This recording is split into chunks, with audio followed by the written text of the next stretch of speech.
In this video, I'm gonna be breaking down the most common objection that you get on the intro of your phone call and explaining exactly how you can overcome it and the best frame to get you back into position to get into your presentation and for you to consistently be able to write $20,000, $30,000, and $40,000 per month.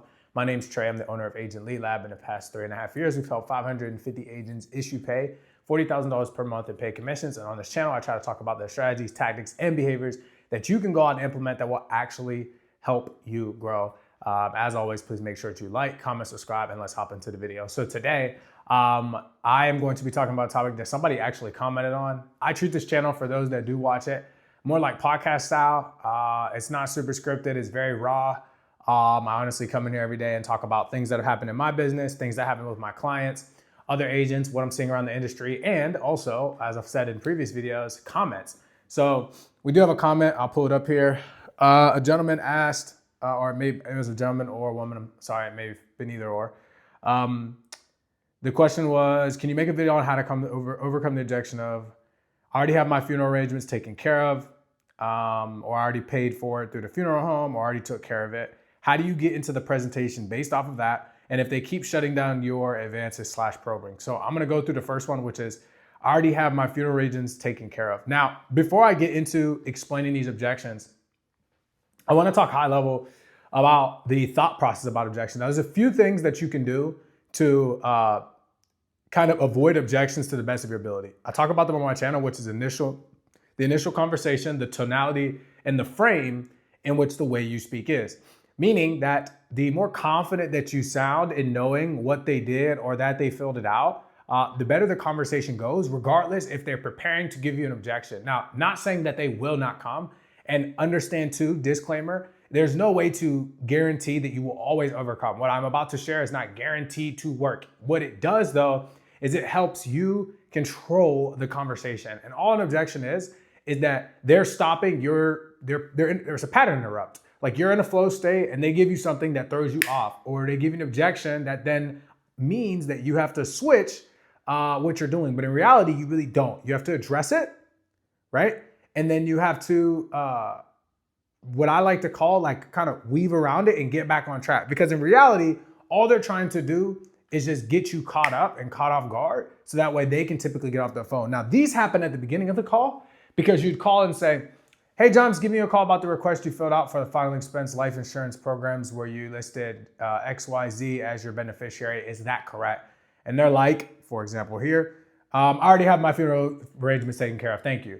What you respond back, right, when they start saying, I already have, you can do two things. Number one, you can let them finish. Number two, you can do a respectful pattern interrupt to them, which will catch them off guard, right? Which will be, I already have, no worries. That's actually the reason why I'm giving you a call anyways, right? It looks like your case was not closed.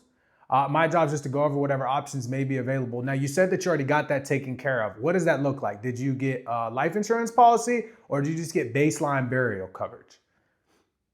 Do you see? Because here's the thing.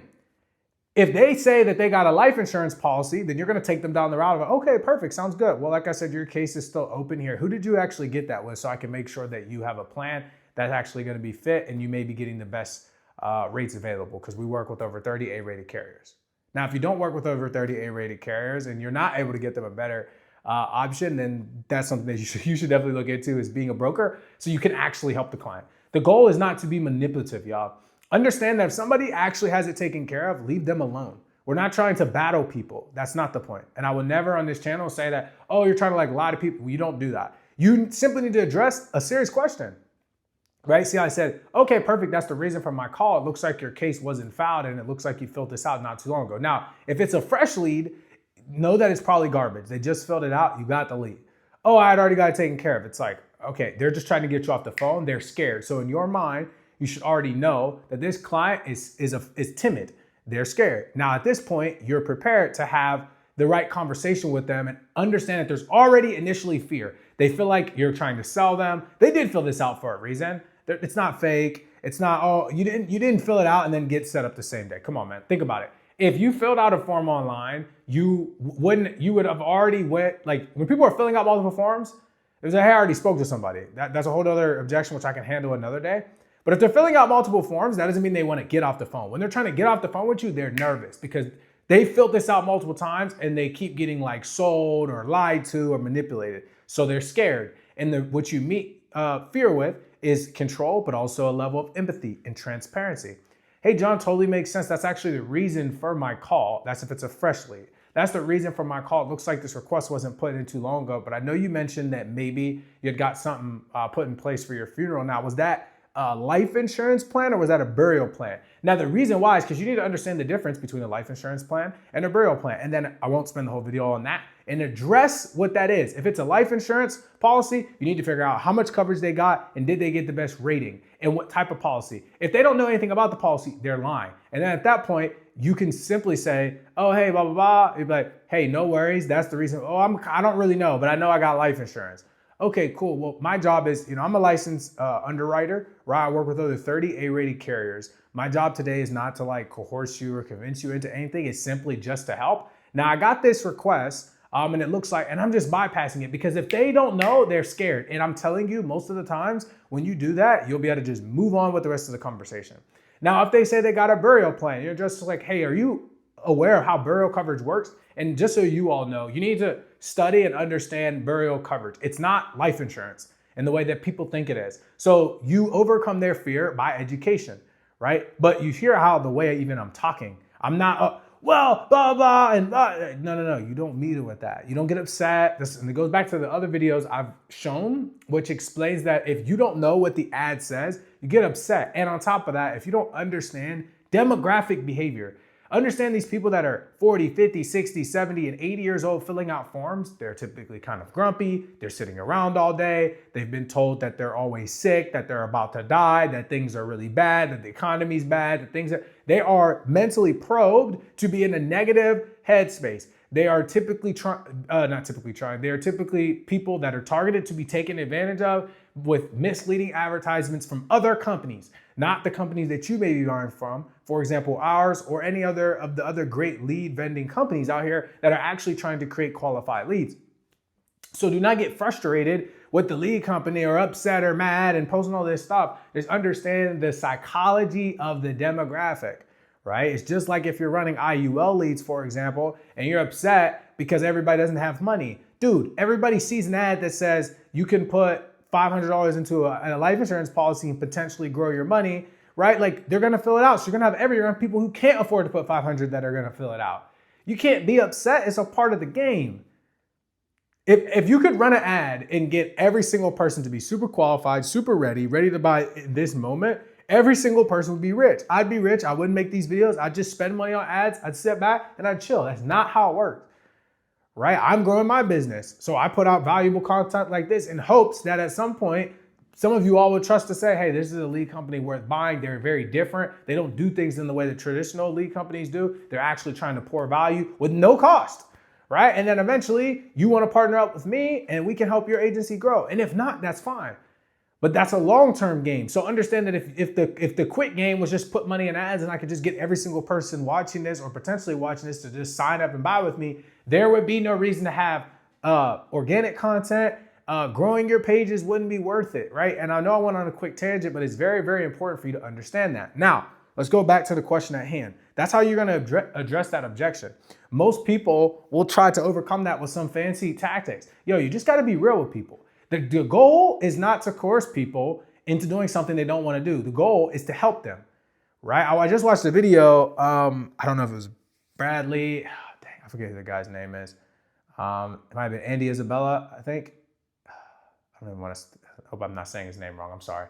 But I just watched the video literally right before I came into the office. It was talking about how people are upset and have a bad perspective on sales because they think that people that are selling are trying to coerce people. They're trying to use manipulative tactics in order to get their desired outcome. When in reality, the simple understanding of sales is just if you really do sales the right way and make a lot of money, you're just trying to help people. Somebody asked me the other day, like, yo, you grew your company. You guys are doing pretty well. You continue to grow well. I'm like, dude, I actually just try to help people. I try to help my staff. I try to help my agents. I try to help my agencies. All I'm trying to do is pour it and find ways to help. That's it. Now, I ask for compensation because that's fair for my help. But like, my goal is to help. if I always keep in the mindset, how can I help the people make more money, provide more impact, and help them grow as agents, I will make money in the long run, regardless if it's my team, if it's the clients, if it doesn't matter. I will always grow, right? And I know I went on a quick tangent, but that's important because you need to know that when you're looking to grow your business, meaning sell more prospects, you actually got to care about the prospects. The first step to addressing any of these objections is to not only obviously learn good word tracks, but you really got to care. Because I'm telling you right now, I haven't sold a life insurance policy in like, what, 3-4 years or something like that? I don't even remember. Or like pulled up an app. I think it might be 4 years. But I can still get on the phone right now and make a sale today because I actually care about the people and I know what to say and how to say it. And sales is all relatively the same. Just need to make sure I have the intro right, understand what they saw, and tell me what I'm trying to do and how I'm going to get it done. Like I had one of my boys, his name's Stan. He literally hopped on our calls to call our clients. It was hilarious. He was literally like dialing the leads. And I didn't give him any script. I was like, yo, this is what they filled out. Here's the website. He called him, got him all the way down there. He didn't make the sale because the dude just wasn't ready to have enough money for what he was trying to sell him. But it doesn't matter. Like all sales is the same. Like if you actually, and he was just trying to help the guy. Like the guy was like this. He's like, yo, man, I run this company. This is what I do. I've helped a lot of agents. This is how we do it. These are the leads you should buy. It's not hard, but you actually have to care. All right. So sorry for the quick tangent, but yes, that's how you would do it. Oh, the second thing. That's how you address if it's a fresh lead. If it's an age lead, then, and you're like, okay, cool. Well, that's where you change the beginning part. You say, it looks like your file was not closed out, or we still have your case here open for the request, or whatever word track you want to use. And then you go into, cool. So just so I'm clear, now, did you get that taken care of for the life insurance to protect your family? Or was that just like the standard burial plan? Because if the person says, I already have my funeral arrangements taken care of, what does that mean? You don't just, oh, okay, cool, and then you hang up, or you get mad, oh, blah, blah, and you start giving them some. No, actually address. What's the first thing I said? Address, right? Now, once you address it, they're gonna tell you, and then you start asking real questions. Cool, so like, are you familiar with how traditional funeral plans work? Like, do you have a rep that explained that to you in detail? What exactly did you get put in place? Oh, well, you know, blah, blah, blah, blah. And it's just like, okay, cool. Well, it sounds like that's probably the reason that they sent this request in. What my job is to make sure that in the event that something does happen, you're going to get a tax-free death payout check sent to your house, right? That's going to cover X, Y, and Z. Not only your funeral costs, but supplemental income. And do you own a home by any chance? Yes. Okay. And then cover and protect your equity. Has anybody ever explained that to you? I'm assuming they haven't. Right? And you're like, oh. And it takes time for you to learn how to do that. But once again, you actually have to care. Because like if you let that person off the phone and they have a funeral plan and not life insurance, you are not helping them. You are just like every other person that they've told that to, right? Fear, taking control, address their fear, right? And then take control. A lot of the times you just be like, hey, and you just roll past it. Cool, yeah, so that's my reason I'm a licensed underwriter. Anyways, can you go ahead and grab a pen and paper? Or not even go ahead, just grab a pen and paper so I can give you my information. Let me know when you got that. And you just keep rolling. Now, next one. I already paid for it through my funeral home, and that's the same exact thing. If they're giving you funeral home objections, that literally means that they're probably uneducated and not in a disrespectful way. Because they think that paying with it through their funeral home is the same as life insurance, and that's not okay. Cool, sounds good. So, I mean, that's pretty cool. It sounds like you already got it taken care of. Let me ask you a quick question, so that way I understand. Now, when you say you got this taken care of through your funeral home, is this just like covering that initial cost, or does it actually build a tax-free, does it treat it like a tax-free savings account where it grows over time? And they're like, oh, it's just a standard rate, right? You give them two choices.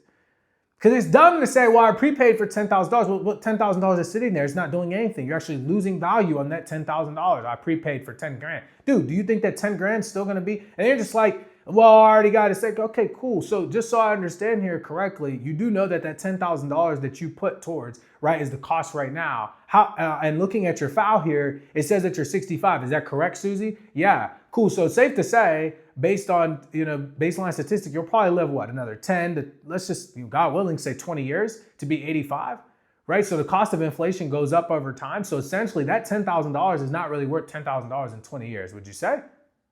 Yeah, okay, cool. Well, that's my job. I'm just making sure to go ahead and put something in place for you that will not only cover your family for more than $10,000, but will also provide supplemental income. And do you have a home?